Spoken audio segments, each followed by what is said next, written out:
Good morning everyone, welcome back to our online class again. We were going through our topic federalism, the second lesson of civics.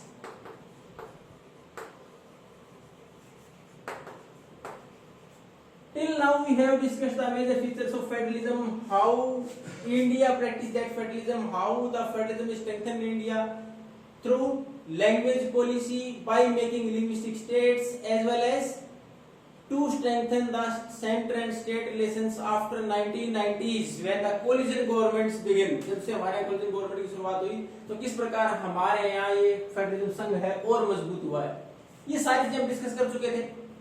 अब हमारा इस lesson का जो last topic है वो क्या है? डिसेंट्रलाइजेशन. डिसेंट्रलाइजेशन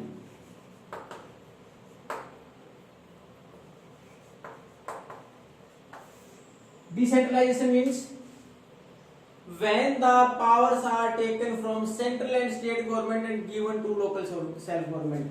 विकेंद्रीकरण यानी एक जगह सेंटर नहीं हो, सेंटर को डिवाइड कर दिया जाए काम के लिए. तो हमारे यहाँ जिस प्रकार के कुछ पावर सेंटर की, कुछ स्टेट की लेके और नीचे लोकल सेल्फ गवर्नमेंट स्थानीय सब शासन को दे दी गई. अब इससे पहले ये तो डेफिनेशन पढ़ ली, लेकिन डेफिनेशन से पहले हम देखें कि हमारे पास इतना बड़ा देश है, डाइवर्स कंट्रीज देयर, इतना बड़ा देश, उसमें फिर हमने स्टेट तो बना दिए. कोई भाषा के नाम पर बना दिया, कोई अलग कल्चर के नाम पर बना दिया, कोई अलग रीजन के नाम पर, कि वो माउंटेनियस रीजन है या ट्राइबल जो एरियाज है वो ज्यादा है उसके नाम पर बना दिए गए. लेकिन फिर हमारे पास उसमें भी डाइवर्सिटीज बहुत सारी हो जाती है. यानी एक स्टेट के अंदर भी बहुत सारी डाइवर्सिटीज हैं, तो उन डाइवर्सिटीज को अकोमोडेट करने के लिए फिर उनको वापिस एक अलग प्रशासनिक व्यवस्था प्रदान की जाए, अपनी खुद की राजनीतिक व्यवस्था प्रदान की जाए. तो उसके लिए कदम उठाया गया कि इतनी डाइवर्स पॉपुलेशन को एक स्टेट, जो बड़े स्टेट है हमारे पास, उत्तर प्रदेश की पॉपुलेशन, अगर आपने परसों का न्यूज़पेपर पढ़ा हो तो it is more than 18 crore according to the census of 2011. 2011 की जनसंख्या के अनुसार 18 करोड़ ज्यादा आबादी थी, which is higher than the most of the countries of the world. ज्यादातर देश, एक उत्तर प्रदेश से बड़े केवल 4 कंट्री हैं. यानी जो हमारे एक स्टेट उत्तर प्रदेश की आबादी है, इससे बड़े पूरे वर्ल्ड में केवल 4 देश हैं, बाकी देशों की आबादी भी इतनी नहीं है. तो इतनी बड़ी आबादी को कंट्रोल करने के लिए स्टेट गवर्नमेंट के अलावा और व्यवस्था की जरूरत पड़ी. इस प्रकार के बहुत सारे स्टेट हैं हमारे. अब बात करें एरिया के अनुसार सबसे बड़ा कंट्री कौन सा है? रशिया. रशिया की पॉपुलेशन भी हमारे उत्तर प्रदेश से कम है. यानी वर्ल्ड का सबसे बड़ा देश एरिया के अनुसार उसकी पॉपुलेशन हमारे एक स्टेट से कम है. तो इस व्यवस्था को हैंडल करने के लिए हमें डिसेंट्रलाइजेशन की जरूरत पड़ी. अब इस डिसेंट्रलाइजेशन में हमने क्या किया? लोकल सेल्फ गवर्नमेंट के लिए किया गया प्रयास. शुरुआत तो हमने बहुत पहले कर दी थी. 1882 में देखोगे लॉर्ड रिपन, अगर हम आपके पास एक जीके का क्वेश्चन आ जाए, हालांकि आपकी बुक में कहीं मेंशन नहीं कर रखा है, who is known as the father of local self government in India, Bharat में स्थानीय स्वशासन के जनक किसको बोलते हैं? तो थे लॉर्ड रिपन. ब्रिटिश टाइम में भी उन्होंने इस प्रकार के अवधारणा दी थी कि हमारे यहाँ शासन को आसान बनाने के लिए, प्रशासन को आसान बनाने के लिए लोअर लेवल पर लाया जाए. तो तभी शुरुआत कर दी गई थी, लेकिन इसको कभी भी सीरियसली नहीं लिया गया. हालांकि आजादी के बाद भी 2 अक्टूबर, आपकी बुक में ये भी मेंशन नहीं है, 2 अक्टूबर 1959 को हमारे यहाँ पंचायती राज की शुरुआत आधिकारिक तौर पर पंचायती राज नाम देकर शुरुआत कर दी गई थी. पंडित जवाहरलाल नेहरू के द्वारा, हमारे देश के जो पहले प्रधानमंत्री थे. कहां से शुरुआत हुई? आपके नागौर जिले से, राजस्थान के नागौर जिले से पंचायती राज की शुरुआत कर दी गई थी. 2 अक्टूबर 1959 से इसकी शुरुआत कर दी नागौर जिले से. यानी राजस्थान पहला वो राज्य था जहां से पंचायती राज की शुरुआत हुई. अब हमारे पास ये इसके लागू तो कर दिया गया, लेकिन इसकी इंपॉर्टेंस इसलिए नहीं थी, इसको कोई पावर नहीं दी, कोई रिसोर्सेज नहीं दिए गए, कोई स्पष्ट उसके बारे में नहीं था कि पंचायत राज की क्या कुछ व्यवस्थाएं होंगी, कैसे पावर होगी, किस प्रकार उसका वापस इलेक्शंस होंगे कि नहीं. Everything was uncertain, everything was left on the will of the state. State के ऊपर छोड़ दिया गया और स्टेट ने उसका पूरा बेनिफिट लेते हुए कोई पावर नहीं दी, कोई रिसोर्सेज नहीं दी, टाइम पर इलेक्शन कराए गए. फिर हमारे यहाँ महत्वपूर्ण कदम डिसेंट्रलाइजेशन का उठाया गया 1992 में. 1992 में हमारे डिसेंट्रलाइजेशन, विकेंद्रीकरण के लिए महत्वपूर्ण कदम उठाया गया और इसमें ये महसूस किया गया कि हमें लोकल लेवल पर हमारे देश को और मजबूत करना होगा, ताकि to implement the basic principle of of democracy की लोकतंत्र का महत्वपूर्ण आधार है लोगों का पार्टिसिपेशन, तो उसको पूरा करने के लिए हमें लोकल लेवल तक सरकारों को ले जाना होगा। इसके लिए कुछ अधिकार दिए जाए, तो 1992 में हमारे डिसेंट्रलाइजेशन के लिए महत्वपूर्ण कदम उठाया गया और इसमें कुछ जो व्यवस्थाएं की गई, the arrangement in 1992 were the reason for the consolidation of local self government India. Bharat में मजबूती प्रदान करने का सबसे बड़ा आधार था ये। क्या क्या किया गया इसमें? What were the major features of decentralization which was done in 1992? What were the major steps taken to strengthen our local self government in 1992? हमारे क्या कुछ प्रयास किए गए? तो हमारे 1992 में ये हमारे पास 73rd एंड 74th अमेंडमेंट, भारतीय संविधान में 73वां और 74वां संविधान संशोधन किया गया। 73rd में दिया गया पंचायती राज के बारे में। पंचायती राज में जो हमारे यहाँ ग्राम पंचायत, पंचायत समिति, ब्लॉक समिति या मंडल बोलते हैं, और उसके बाद जिला परिषद, और ये था अर्बन लोकल सेल्फ गवर्नमेंट के लिए 74th municipalities and municipal corporation. उसके लिए संशोधन क्या क्या, संशोधन में क्या क्या लिखा गया देखो। सबसे पहले तो इसके अंदर एक व्यवस्था यह दी गई, now the elections for the local self government are compulsory. अब चुनाव कंपल्सरी कर दिए गए। A separate institution was made, एक अलग उसके लिए संस्थान बना दिया गया। वो क्या था? द स्टेट इलेक्शन कमीशन, राज्य चुनाव आयोग बना दिया गया। हमारे यहाँ विधानसभा और लोकसभा के चुनाव कराता है सेंट्रल इलेक्शन कमीशन, और नगर पालिका, नगर निगम और पंचायती राज के चुनाव कराता है हमारा राज्य चुनाव आयोग। तो उसके लिए हमारे यहाँ अलग चुनाव आयोग की व्यवस्था कर दी गई, राज्य चुनाव आयोग। चुनाव हर 5 साल में कंपल्सरी कर दिए गए। उसके बाद some seats are reserved for SC, ST and OBC in the elections as well as for the executive head. एक तो चुनाव के समय भी फिक्स कर दी गई कि कुछ परसेंट सीटें इनके लिए रिजर्व रहेंगी। उसके बाद प्रमुख कौन बनेगा, उसके लिए भी सीटें रिजर्व कर दी गई कि नगर पालिका का प्रमुख कौन होगा, पंचायतों में सरपंच कौन होगा, या फिर हमारे पास जिला परिषद का प्रमुख कौन होगा, या ब्लॉक समिति का प्रमुख कौन होगा, उसके लिए भी सीटें रिजर्व कर दी गई SC, ST और OBC के लिए। उसके अलावा एक और arrangement, minimum of 1/3 seats are reserved for women. कम से कम 1/3 सीटें महिलाओं को रिजर्व कर दी गई। इस संख्या को बढ़ाया जा सकता है, कम नहीं किया जा सकता। बढ़ाने का एक एग्जांपल अगर आप देखें, 1/3 ज्यादा रिजर्वेशन कहां दिया गया? बिहार में 50% दे दिया गया महिलाओं को रिजर्वेशन। लोकल सेल्फ गवर्नमेंट में बिहार में 50% रिजर्वेशन दे दिया गया। Now it has to be implemented in Haryana also, या इसको हरियाणा में इंप्लीमेंट किया जाएगा 50% को। तो हमारे यहाँ एक कंडीशन ये भी रख दी गई कि आप 1/3 सीट कम से कम रिजर्व होंगी महिलाओं के लिए। SC, ST, OBC के लिए रिजर्वेशन होगा। एक अलग चुनाव आयोग बना दिया गया, इलेक्शन कंपल्सरी कर दिया गया। उसके साथ साथ state governments are instructed to share their funds as well as power with the local self government. उसके साथ साथ स्थानीय सरकारें के साथ राज्य सरकार को बोला गया अपनी पावर और फंड दोनों शेयर करें, कुछ पावर दे उनको, उसके साथ साथ कुछ रेवेन्यू के सोर्स भी दें ताकि वो अच्छे से अपने काम कर पाए। सारा किया किस लिए गया? अगर हम वास्तव में बात करें तो local people are more aware about the problems at local level. स्थानीय लेवल पर अगर बात करें, स्थानीय लोग ज्यादा अच्छा जानते हैं कि क्या क्या समस्याएं उनकी हैं। Which has to be done on priority, पहले कौन सा काम किया जाना चाहिए। Where to be spend the budget whatever is there with the panchayat और नगर पालिका और नगर निगम, उनके साथ जो बजट है कहाँ खर्च किया जाना चाहिए। और सबसे महत्वपूर्ण, लोकतंत्र में लोगों की भागीदारी जरूरी है, तो इससे लोग पार्टिसिपेशन करना सीख जाते हैं। तो इसके लिए जरूरी था। ये तो थे महत्वपूर्ण सुधार किए गए। चुनाव आयोग वापस बना देना, चुनाव कंपल्सरी कर देना, 1/3 सीटें कम से कम महिलाओं के लिए रिजर्व कर देना, SC, ST, OBC के लिए रिजर्वेशन दे देना, और स्टेट्स को कुछ फंड और पावर शेयर करना। अब हमारे पास में व्यवस्थाएं क्या हुई?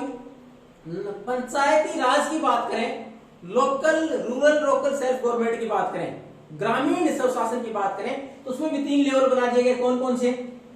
एट द लोअर लेवल ग्राम पंचायत, सबसे नीचे ग्राम panchayat,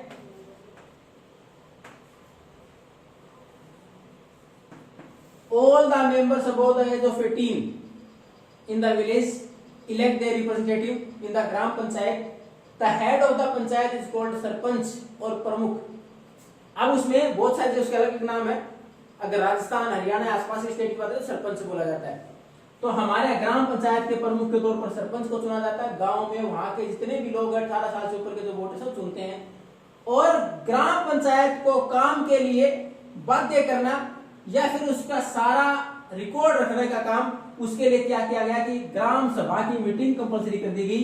every panchayat has to call the meeting of gram sabha की साल में कम से कम 2 बार ग्राम सभा की मीटिंग होगी। ग्राम सभा क्या है? Gram sabha all the villages of above the age of 18, जितने भी गांव के लोग 18 साल से ऊपर के सारे उसके मेंबर हैं और उनकी मीटिंग बुलाई जाएगी कि गांव में कौन सा काम किस प्रकार किया जाना, कितना बजट है, उसके ऊपर सुझाव दे सकते हैं। यानी पंचायत को अकाउंटेबल बनाते हैं, वो ग्राम पंचायत को अकाउंटेबल बनाती है ग्राम सभा। उससे पूछ सकती है कि इतना पैसा आया तो कहां लगा, कहां आगे लगना चाहिए, किस चीज को प्राथमिकता दी जानी चाहिए। ये पहला लेवल था रूरल लोकल सेल्फ का ग्राम पंचायत। दूसरा लेवल ब्लॉक समिति, पंचायत समिति और मंडल। ये अलग अलग नाम है हर जगह पर, कई जगह पर इसको तालुका तक बोल देते हैं। तो ये अलग बना दी दूसरा लेवल। उसके बाद तीसरा है जिला परिषद। जिला परिषद हालांकि ग्राम पंचायत के अंदर ज्यादातर पंचायत का चुनाव डायरेक्ट होता है। पंचायत में सरपंच का चुनाव डायरेक्ट, मुखिया का चुनाव डायरेक्ट होता है। यानी head of the panchayat is elected directly, sarpanch के सीधे वोट डाले जाते हैं। लेकिन ब्लॉक समिति के प्रमुख के लिए और जिला परिषद के प्रमुख के लिए डायरेक्ट वोट नहीं डाले जाते। We are going to elect the ward members and then one of those ward members became the head of that zila parishad और block samiti by the recommendation of other members. बाकी मेंबर्स जो हैं वो मिलकर फिर तय करते हैं कि अगला प्रमुख कौन होगा। तो ये इन दोनों के ही प्रमुख, हेड ऑफ द जिला परिषद ब्लॉक समिति को जिला प्रमुख और पंचायत समिति चेयरमैन। अब उसके बाद ये तो था हमारा ग्रामीण क्षेत्र की बात करें। अब अर्बन के लिए हमारे पास क्या है? नगर पालिकाएं, नगर परिषद और नगर निगम। अब इसमें इसी की तरह बाकी के लिए नगर पालिका और नगर परिषद के लिए चेयरमैन, और अगर म्युनिसिपल कॉर्पोरेशन नगर निगम की बात करें उसके प्रमुख को बोलते हैं मेयर। और ये मेयर वास्तव में कौन सी भाषा का वर्ड है? हालांकि आपको बुक में मेंशन नहीं दे रखा है, ऐसी for your knowledge only to increase your general knowledge. Mayor फ्रांसीसी भाषा का वर्ड है। ये जो हमारे यहाँ नगर निगम उसके प्रमुख को मेयर कहा जाता है। अब ये इसकी कंडीशंस क्या है कि हमारे यहाँ ये जो नगर पालिकाएं हैं इनकी स्थापना 10,000 की पॉपुलेशन या इससे ज्यादा पर की जा सकती है। इसमें भी कंडीशन 2 डिवाइड कर दी कि 10,000 कहां माउंटेनियस एरियाज में और 20,000 कहां बाकी एरियाज में पॉपुलेशन। उसी प्रकार नगर निगम के लिए कंडीशन है, अब तो इसको 5 लाख कर दिया गया, लेकिन 74th अमेंडमेंट में इसको 3 लाख रखा गया था। 3 लाख मेंबर से ज्यादा होने पर, 3 लाख की पॉपुलेशन ज्यादा के ऊपर नगर निगम की स्थापना की जा सकती है। बहुत सारी जगह इसको अब भी इंप्लीमेंट किया गया, पॉपुलेशन कम है, नहीं तो इसको 5 लाख के ऊपर नगर निगम की स्थापना की जाती है। अब ये सारा कॉन्सेप्ट किस लिए जरूरी था? ये हमने पढ़ लिया कि स्थानीय लोगों को भी पार्टिसिपेशन कराया जाए, to take the democracy at grass root level, निचले लेवल तक पहुंचाया जाए। और इसका परिणाम क्या निकला कि हमारे यहाँ लगभग 36 lakh 36 lakh peoples are elected as for the different post of panchayati raj as well as municipal corporation municipalities. लगभग 36 लाख लोग चुने जाते हैं वार्ड मेंबर के तौर पर, प्रमुख के तौर पर। This number is more then the population of many countries. बहुत सारे देशों की जनसंख्या से भी ज्यादा है, तो हमारे यहाँ वार्ड मेंबर चुन लिए जाते हैं। तो ये हमारे यहाँ पंचायती राज ने हमारे लोकतंत्र को मजबूत किया है। इसके साथ साथ इस व्यवस्था की वजह से we have also strengthen the position of the women. महिलाओं को भी हमने मजबूत किया है, because we have already reserved 1/3 seats for them. We have already strengthen the lower section of society, क्योंकि हमने एससी को मजबूत किया, उसको भी हमने आरक्षण दिया है, डिसीजन मेकिंग में भागीदारी दी, तो इसको मजबूत किया गया। हालांकि कुछ कमियां फिर भी रहेगी। कमियां क्या है? हमने पंचायती राज के डिसेंट्रलाइजेशन की व्यवस्था तो कर दी, लेकिन ग्राम सभा की मीटिंग टाइम पर नहीं होती। ग्राम सभा की मीटिंग अगर टाइम पर हो जाती है तो जो बजट और जो पावर शेयर करनी चाहिए सरकार को, वो उनके साथ शेयर नहीं की जाती। तो ये कुछ कमियां हैं, अभी बहुत कुछ किया जाना बाकी है, but the with the step taken in 1992 towards decentralization। जो आपका महत्वपूर्ण क्वेश्चन इसमें बोर्ड के अनुसार आता है उसमें ही आता है, what is decentralization, what are the major steps taken in 1992 to strengthen decentralization. Decentralization को मजबूत करने के लिए क्या प्रयास किए 1992 में और है क्या ये डिसेंट्रलाइजेशन है क्या? To take the power from central state government and give to local self government. अब इसमें महत्वपूर्ण प्रोविजंस क्या क्या किए गए? वो महत्वपूर्ण प्रोविजंस कौन से किए गए कि एक election commission, state election commission अलग बना दिया गया, 1/3 सीट्स महिलाओं को आरक्षित कर दी गई, 80 ST OBC के लिए सीटें रिजर्व कर दी गई, स्टेट गवर्नमेंट को डायरेक्ट किया गया कि अपने फंड और पावर शेयर करे लोकल सेल्फ गवर्नमेंट के साथ, इलेक्शंस कंपलसरी कर दिए गए। ये कुछ महत्वपूर्ण सुधार किए गए थे डिसेंट्रलाइजेशन 1992 में। हालांकि बाकी आपकी बुक में ऐसा कुछ नहीं दे रखा जो इम्पोर्टेंट, और बुक के अनुसार फिर भी मैंने बताया कि 73rd 74th अमेंडमेंट था इसके लिए। शुरुआत हमारे यहाँ 1957 में पहली बार इसको पारित किया गया, 59 में आपके नागौर से इसकी शुरुआत कर दी गई थी। उससे भी पहले जाए तो हमारे यहाँ स्थानीय स्वशासन का जनक लॉर्ड रिपन को बोला जाता है, 1982 में ये अवधारणा दे दी थी कि पंचायती राज होना चाहिए। हमारे यहाँ लगभग 36 लाख लोग मेंबर चुने जाते हैं। उसके साथ साथ एक छोटा सा एग्जाम्पल इसमें देखा है किस प्रकार महत्वपूर्ण है ब्राजील का पोर्ट एलेग्रे करके, जहां की जनसंख्या के अनुसार वार्ड में डिस्कशन होता है, बजट कितना है, उस बजट को कहां खर्च करना है, उसके बाद डिसीजन लिया जाता है। तो ऐसे हमारे यहाँ भी किया जा सकता है, इसको और मजबूत किया जा सकता है। This is all about our lesson. If you want doubt then you can ask. Thank you and have a nice day.